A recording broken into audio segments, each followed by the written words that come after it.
Hello, everyone. It's Jerry at the Fledge. Welcome to another episode of Every Damn Day. Now, I usually jump right into the guest name, but I'm going to take a pause for a second today and tell you that I am wearing a Jason Alarm t-shirt, and that's our band. You guys all know Matt Waterman and them. And I'm sitting on the stage at the Fledge, which has a big, huge painting, 8 feet by 13 feet of the Leelanau Peninsula that James Bingall is doing. And then that's basically all that I have. I guess a electric guitar and a drum set as well. And the reason that I'm telling you this is because when I had the guest on who was signing for her part of the interview, I started signing to say hello and started signing to say see you later. And next week we've got Chris Knapp, who is Accessiversity, and he is legally blind or visually impaired, and he and I are going to start doing this as part of our routine. But our new friend, Savage Joy, I love saying Savage Joy, by the way, is visually impaired. And so I thought I would start with you today and do it for the first time with you on the show. So welcome, Joy. I'm so glad to have you. Thank you so much for asking me. Nobody, I think, in my crowd anyway, they might have heard of you because I've been retweeting some of your stuff and all of that, but we don't know you yet. So you're a new friend to us. Do you mind telling us about you and your projects that you work on? Sure. So my name is Savage Joy. It's Joy Marie Mann, but that's what my audience calls me. I've done a show for almost 4 years now called The Unruly Hour with Savage Joy. I've had some really incredible guests, public figures, candidates, congressmen, just all kinds of great people throughout the years. And I recently wrote a book. This one, it's called The Yas Queen Chronicles. And I wrote it with my friend Pat, who is Peter Douche, aka Nate's Liver. And he and I just kind of, we were getting really tired of being on Twitter and seeing the hate towards people like Tara Reid and people who are saying they're feminists and they're not. So with that, we kind of decided a therapeutic way to essentially put them in their place without calling them the names we wanted to, would just make a parody.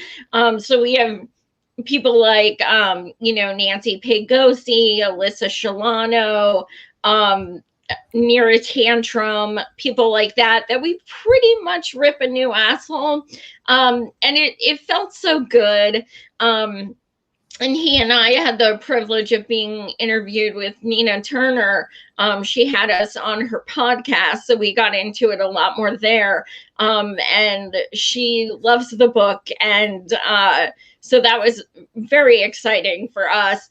But it's kind of, it's brought a lot of people happiness and closure with a lot of things. So it's something we're so proud of.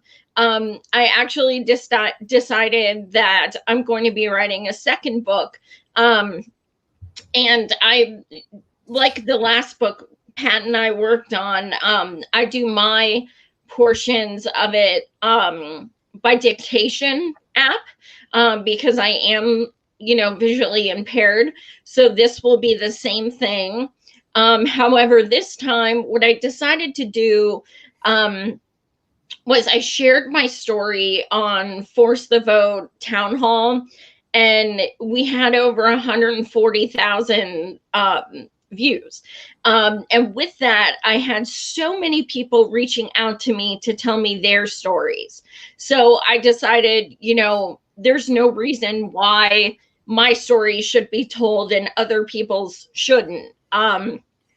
Even though my disorder is rare, other people are going through the trauma of becoming disabled unexpectedly and medical bills, things like that. So I decided I'm making a new book of a compilation of people's stories of medical bankruptcy, going to Canada for insulin, or losing insurance with the loss of a job, any kind of healthcare related trauma, or a lot of people who reached out to me said they had a loved one die because they were too scared to go in for tests and things because of the money.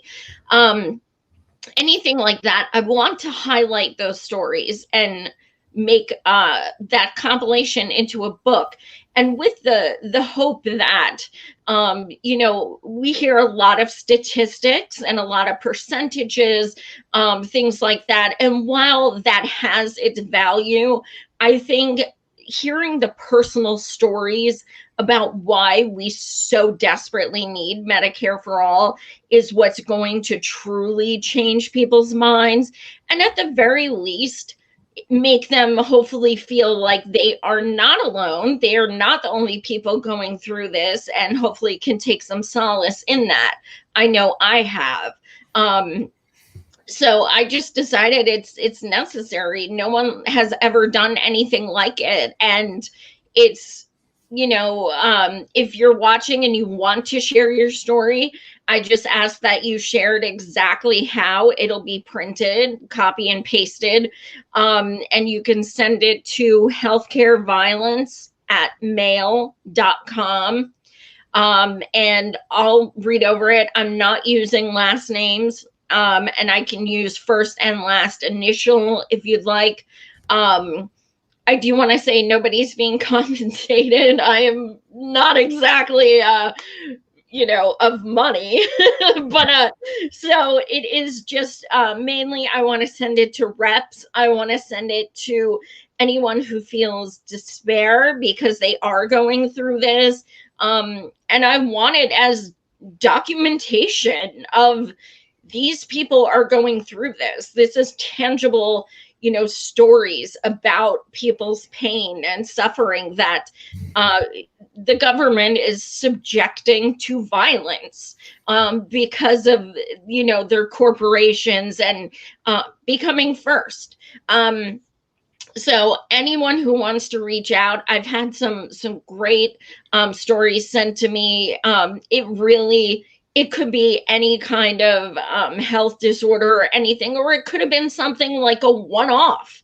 A couple of years ago, I wound up in the hospital with kidney stones, and I was 1 week between Cobra, $21,000. It happens where even if you're healthy, you may have that one, weekend or one diagnosis where something happens and you're just SOL. So any kind of experience you want to share, I want to show all sides of, of the spectrum of, this issue that so many people are dealing with. So I will definitely post that request with the, when I share the show and stuff later, and probably do it a few other times because I am in love with this idea. And I want to give you a little background on me. I'm a mathematician. I have a degree in mathematics and statistics, and I don't care how many numbers we look at, that doesn't build empathy. What builds empathy is saying, hey, I know somebody who looks like that could be my mom, that could be my sister, that could be my friend. And I love that you are putting a face to these faceless numbers. So spectacular. So I got a million questions for you now. First of all, and this is a little bit of an awkward question, but I've had your book on my desk because I've been thumbing through it and all of that for a couple weeks now. And your cover alone brings so many people joy that even the book itself is so funny, and there's some really good things in this book. So definitely, if you get a chance, this is on Amazon, I think, right? Is No, that, no, we are oh, Amazon free. We wrote and published ourselves. It's at savageandpat.com. okay. We made that decision very early on. Fuck Amazon. We are not. Well, we'd sell more if we were on it, but nope. We are very proud to.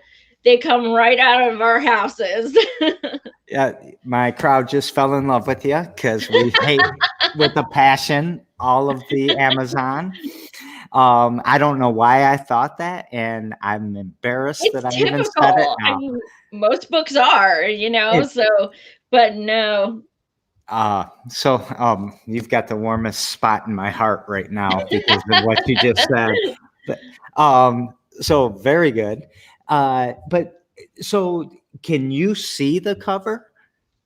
Yeah. Yeah. Mm-hmm. So you can see because you like your glasses and stuff help you with that, and I, I get They a little bit, but I really I've worn glasses since I was 2 years old, and I'm 41. So even though they're not like a big help, I would feel naked without them.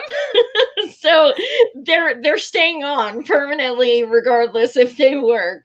yeah.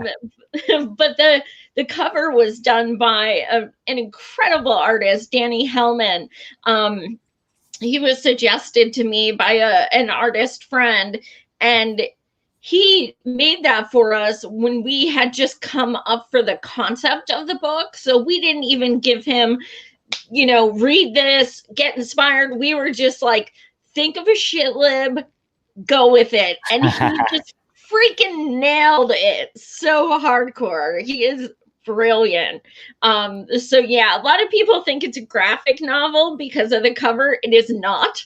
It is actual writing. But it's very vivid in as far as our descriptions of things. Yeah, I did thumb through and look for the pictures when I first saw it the first time I had it in my hands. But I really like the way you did it, just that dialogue through the, basically the whole thing. Or I don't even know if it's dialogue that you would call it, but Yeah, yeah, it is. It takes place at a forum, a resistance forum where thousands of people come to worship Hillary, and speakers like Joyanne Greed and Chris Badviews and people like that. They do their things with their basically Bernie bashing, and Mhm. but Nina Burner is the protagonist, so she holds it down for us. All right. So, do you mind? Let's get into Bernie a little bit. This is the other thing. Your email address. I love that healthcare violence. That whole phrase, I mean, is an exact description of what we're going through. And when Pat, who was your co-author, was on the show, Pat the Burner, I think we called him during the show. He talked a lot about Medicaid for all, and we talked about Bernie. What do you want to talk about that a little bit more, and maybe even contrast him with Biden, who we're all the Democrats are all celebrating Trump's gone, but now it's time for new work, and we got to keep pushing the needle in the right way. And Biden's not our savior, right? Something like that. Right. Yeah, I mean, I've worked in the healthcare industry for over 10 years, as far as Medicare and appeals and grievances and coding and, all pre-authorizations, things like that. So I've seen the stories, I've seen the bills, the astronomical prices, things like that. So I was in favor of Medicare for all before I became a Bernie supporter, but I love him so much. He pisses me the hell off a lot. But at the same time, I will always respect our roots and say that this man did make Medicare for all a household term. He did bring it to the forefront, and it would not even be a discussion with any other candidates or anything had he not run in 2015, 2016 on that, on his platform. So, you know, whether you like him or not, we owe him that much as to acknowledge was him. Medicare for all, I think, you know, it goes hand in hand with everything. There's so many people with mental health needs right now, as far as the pandemic and losing their job, losing their insurance, becoming houseless. I mean, the list goes on. These past 10 months have been pure hell for so many people, but they can't afford therapy. They can't afford their medications. And if you have Medicare for all, not only can people take care of their psychological needs, their medical needs, everything like that, they are more able to work. They're more able to have a positive family environment. They are more able to be successful and to have a happier and healthier life. Medicare for all is central to life completely. I mean, it would change millions of lives without question. Not just mine, so many. And, you know, as far as Biden, I am so glad I didn't vote for his ass. So I am, you know, no shame on anyone who did, but I couldn't. I decided to vote for what I wanted instead of what I didn't want. So I wrote Bernie in again with Nina as VP, because I felt like they're who represent me. And I knew damn right well my state wasn't going to lose by one vote, so I really didn't care. I owe nobody nothing. So I wrote them in, and one of the major reasons was Medicare for all. I am not voting for someone who not only doesn't support it, but said they'd veto it. So Biden to me is just repulsive on so many levels. He is supposed to be giving a healthcare speech today. I think it might be going on right now. But I'll wait for my viewers to send me clips because I really can't sit through that shit, to be honest with you. I think he finished right before the show started. Oh, okay. Yeah, I mean, you know, he was talking about a public option, which is garbage in so many ways, but now apparently he's even walked that back. You know, he just canceled a bill Trump put in place to lower insulin prices, which people are like, yay, he's repealing Trump stuff, but there's a few good things that Trump inadvertently did, I guess, that should not be, you know, taken back, like insulin prices. You cannot, if you look at Biden's Twitter, it's just platitude after platitude. There is restore the soul of the nation, things like that. And it's disgusting because meanwhile, you know, he's like, you know, when it comes to stimulus, he's focusing on, well, I'm willing to talk about how there shouldn't be a cap on people who get it. I don't feel bad for people who make over $75,000 a year. That's not what I want you to focus on. You should be focusing on those people who are actually suffering, and, you know, haven't gotten a check in 9-10 months. And even when they did, it was pathetic. Whereas I've interviewed people from other countries who are getting $2,000 a month per person. And the pandemic would have been more under control had we gotten, you know, monthly stimulus, because we wouldn't have had to go to work. As you know, so many people, I mean, yes, essential workers, absolutely, but they should be compensated for risking their lives every single day. You know, Biden's like, oh, if you vote for these people in Georgia, hands down, we will give you $2,000. He bribed people. He said, get out and vote. This is a definite.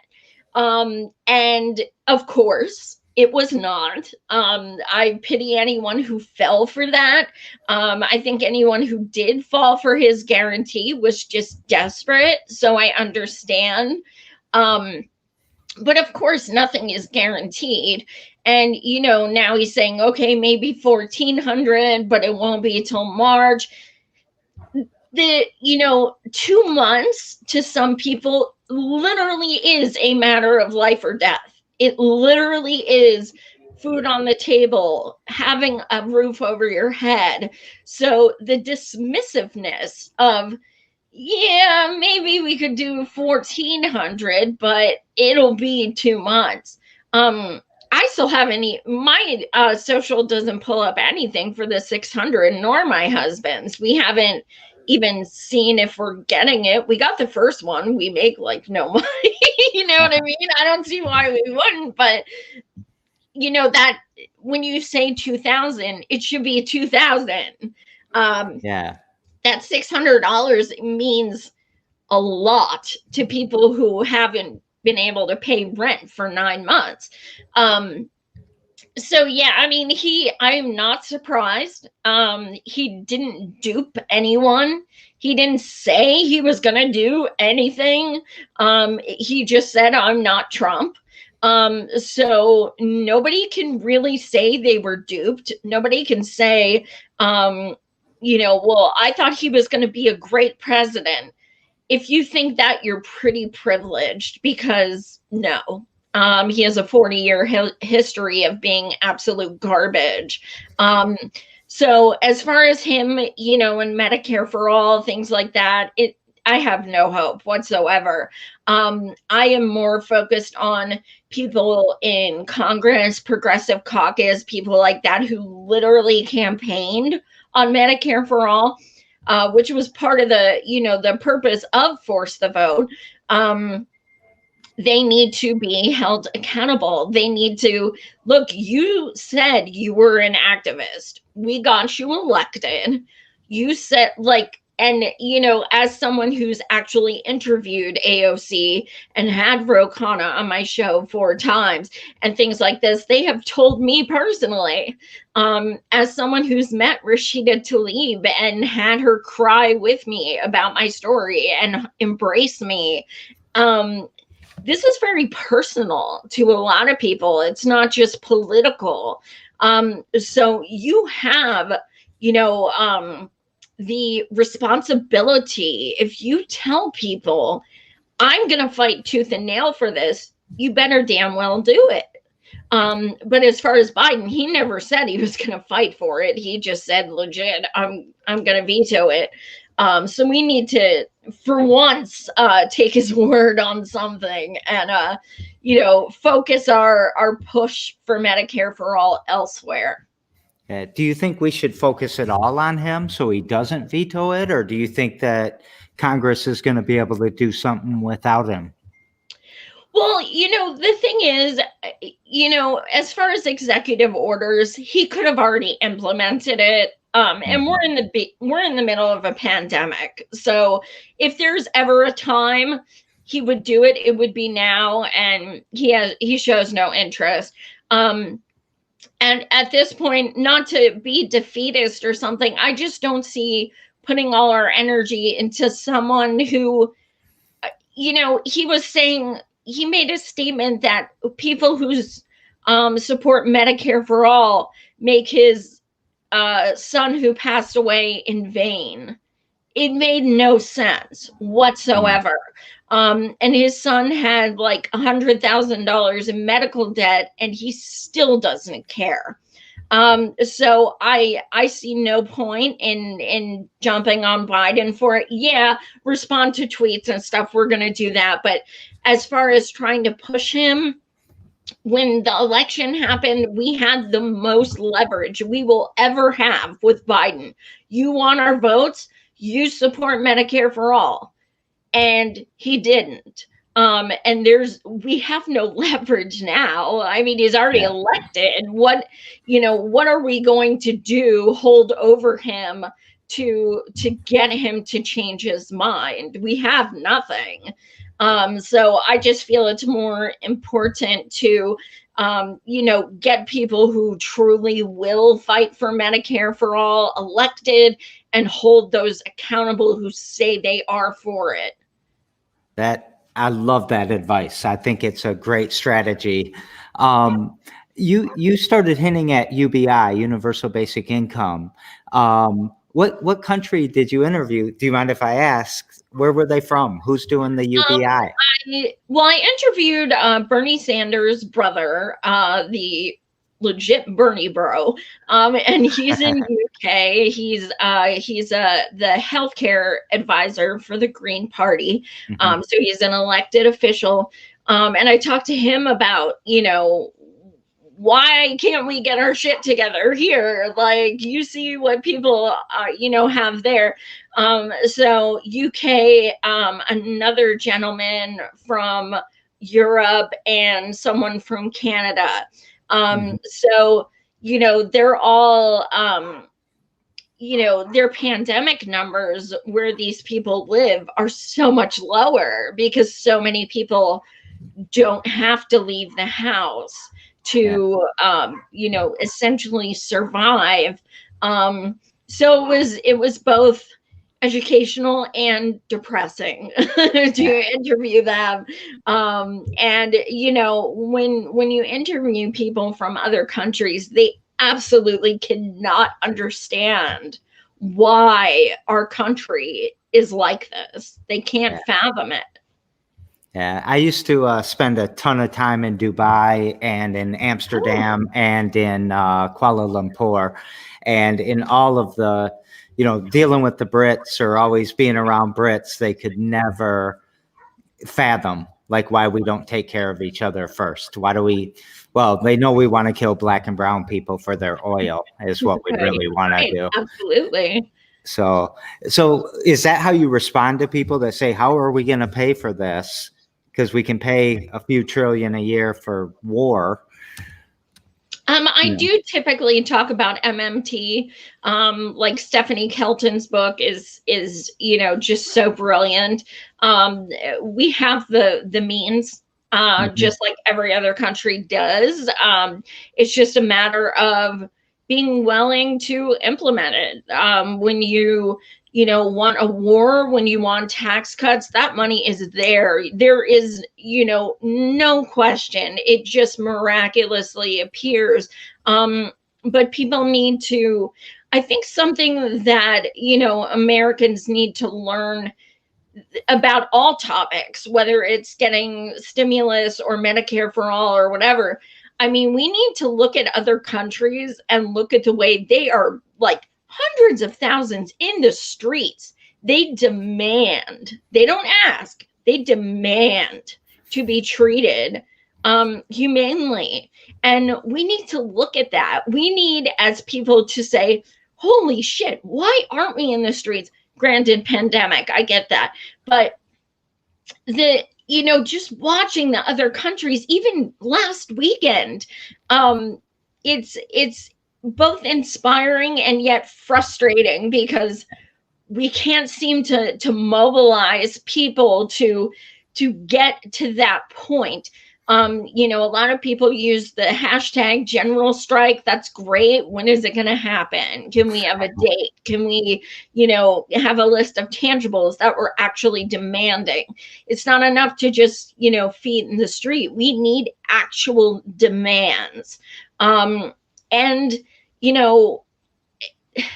It's frustrating. We need to take a cue from Europe and countries who demand. They get in those streets and that's it. They fight for it. And they're considered a threat because of that. And that's what we need. So we all need some more yellow vests. Absolutely. I do agree with that. I mean, not that I'm trying to agree or disagree, sorry, but I see that in the other countries' passion for their human rights.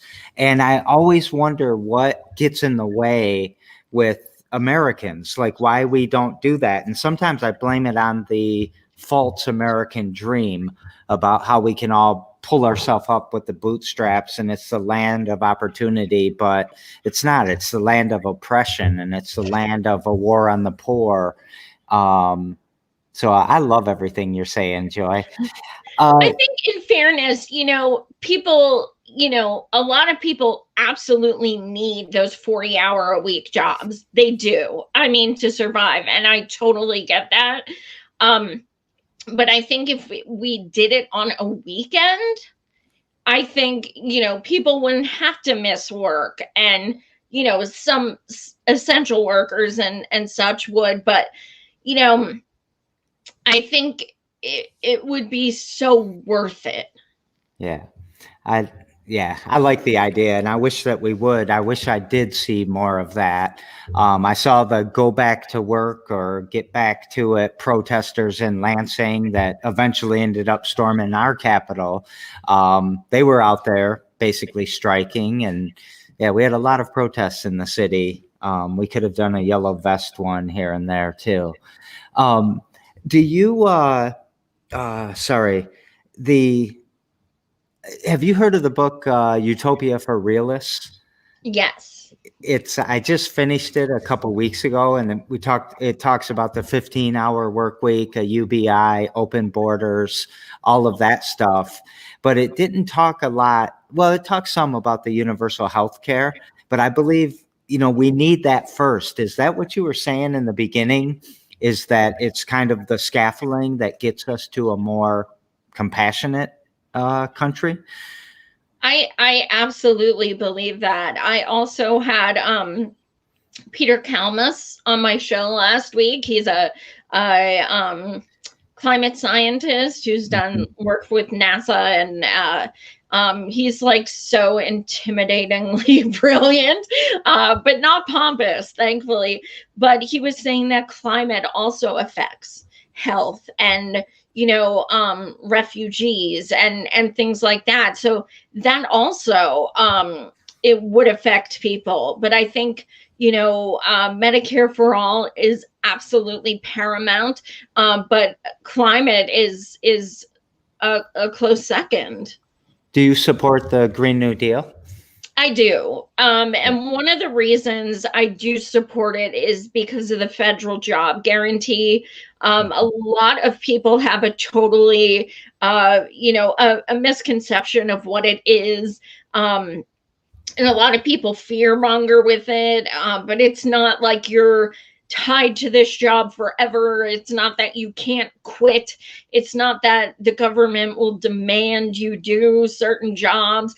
That's not what it is. It's about, if you cannot do your job, if you get laid off, if you do whatever, the government will make sure you get another job immediately. That's what it is. No unemployment. If you get out of prison and you are having trouble finding a job, federal job guarantee. If you are disabled and want a job, federal jobs guarantee. This is that's essentially what it is a law in place that if you want to work and you are willing to work, a job will be given to you, period. And I mean, think about the reduction of homelessness, and you're homeless for a few years. No one wants to hire you because you haven't worked in a few years. Now you can get a job, no problem. It's really, it is just so smart to do. Other countries have done it. And I think if people educate themselves on what it actually is, it just cancels right to work crap and all that stuff, and just gives people the guarantee that they can have gainful employment.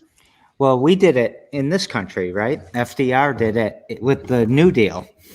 So it makes us better in the long run. It makes us improve the climate and all of the things that are related to that. So Biden's also trying to do something with the racial aspect of climate control or climate change and environmental problems that we're having. What do you think that is that he's trying to do? I think it's yet another example of him trying to placate people.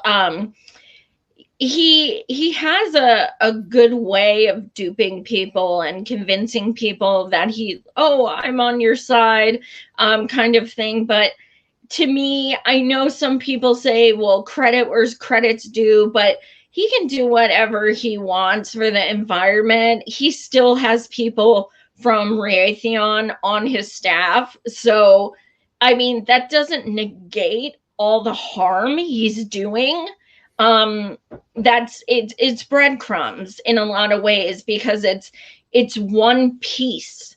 Whereas he takes money from from people who are damaging and corporations who are damaging the environment. So if he does one good thing, great, but in no way does that negate all his atrocities. And the fact that how many people asked him to stop taking fossil fuel monies and he said go vote for someone else. Yeah. So he's not someone who cares. He's someone who's trying to placate. Do you think that we need to do more people's assemblies? Like forget this whole government, get anarchists and start building a parallel system? I have never really gotten into that. I support people who do feel that way. I personally don't see how it's feasible. And the reason why I don't think it's feasible is because of the lack of numbers of people willing to consider it. Yeah. Yeah. We had a lot of discussions around here about whether to write in Bernie or not. And, we just hated the other guy so much that we were so scared. And I guess we're probably going to look back on that and say we wish we had the courage, but then you don't know if Trump would have You don't. So scary. And that's why I don't vote shame. Vote for who you vote for. It's a personal choice. I just don't want anyone to be convinced that it's going to save them and that, we can go back to sleep and things like that. Like if you vote for him and acknowledge it is literally just to get rid of Trump, like I can't, hate on anyone for that. That's a genuine fear. It's just about the delusions that so many people had with voting for him that things were just going to be so much better. And, it's quite obvious they're not. So to me, no matter what the date was, whether it was January 19th or January 22nd or whatever, the war on the poor wasn't going to stop. It was going to be here every damn day. Poverty would be, oppression would be, healthcare violence would be. And so to me, it didn't matter, except for I didn't want that other guy because he was screwing everyone, it just, So what's something you do every damn day to push this mission forward? Some days, to be completely transparent, some days I just feel completely defeated. And, it sounds, I always feel kind of silly saying this stuff, but, our movement online, I mean, there are so many dumpster fires on Twitter, like there are, but at the same time, our movement has so many selfless, beautiful people who want so much to see people succeeding and to see people happy and to see humanity. And things like that do give me hope, even though I haven't met these people in person. Seeing their persistence in trying to achieve things to help humanity, it does keep me going. This is the only answer I've ever wanted to hear, and you got both parts of it, which is amazing me right now. One is that I just have a hope. I hope for a better future, because I love this old phrase that says hope is the last to die. As long as you have hope, you've got a chance. And I like that. But the other thing you said is, sometimes you're really discouraged and all of that. And I always want somebody to say, I don't do something every damn day. I take a break, or I get discouraged, or I get frustrated. And nobody's ever said that to me yet until you. So thank you. Oh yeah, I mean, I have my days where I just cry and I'm like, what is the point of all of this? Like, what is the point? But then the next day I wake up and I'm like, I'm not stopping. I'm not a victim. I'm not, I want to be the voice for the voiceless. I have, the fact that I have an audience is fortunate. So I'm going to use that, so yeah, I mean, it's literally keep going or give up. Those are the choices. And even though once in a while I have a day where I'm like, F this, I give up, it has to come back to we have to keep going. Yeah, I love it. So, and it's also a great segue into our question from yesterday's guest. I had Daryl. He's got a bakery, sweets, and stuff like that. And the question that he wanted me to pass to you was, what motivates you every day? And I think you might have just answered it, but if you don't mind just summarizing a little bit more. Yeah, I think electoral politics doesn't do it for me. I think it's, the sense of community that we can build online, even though it seems kind of, distant. That right now is all we have because we're stuck inside. So I think just having that coalition and encouraging each other and inspiring each other and learning new ideas from comrades and what they're doing in their city that you may be able to implement in your own city, just kind of networking and just reaching out to people and meeting other inspiring people. Well, you're incredibly inspiring. I'm very pumped up right now. Thank you. Tomorrow on the show, I've got James Saylor, and James, he'll be telling the story tomorrow, so I'm not outing him or anything, but he was suffering from substance use disorder and got through that, wanted to help other people in the same spot, and has created his own substance use and recovery center. And he's doing great at it. What question would you like to ask James? Or like me to ask James for you, sorry. Well, first of all, props to James. I cannot fathom.